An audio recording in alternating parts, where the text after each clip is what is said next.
So I'm recording this voiceover pretty late. I just came back after watching Spider-Man No Way Home. I'll probably say it's my favorite movie of all time. But going away from this and just talking about my session. Well, I felt as though my strength wasn't too much there. I still felt as though I required that deload simply because the fatigue and just like in general exhaustion that I accumulated, even including the road trip I had, really got to me. So I wasn't quite able to perform the best I could.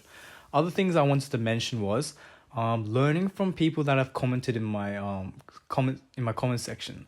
There was a suggestion that I should actually, while doing my pseudo planche push-ups, I should have my head against the wall in order to maintain the intensity of every single one of my sets and ensure that I am leaning the exact same amount with every single rep.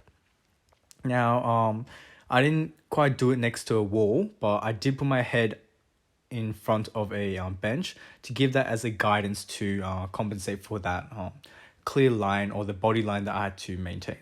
Now, just with my straddle planche holds, they weren't the best. I probably won't even go to the extent of calling them holds. Rather, they were straddle attempts, and I was fine with it.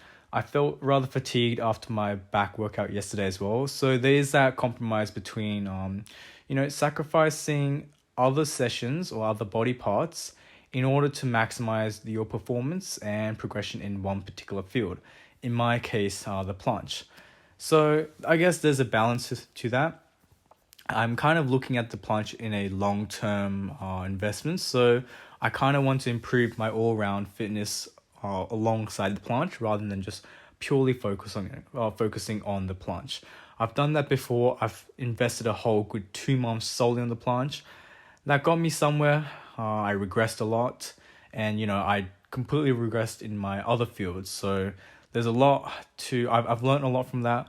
I decided that's not the best way for me to go about it, and I'm going to condition myself with every single body part.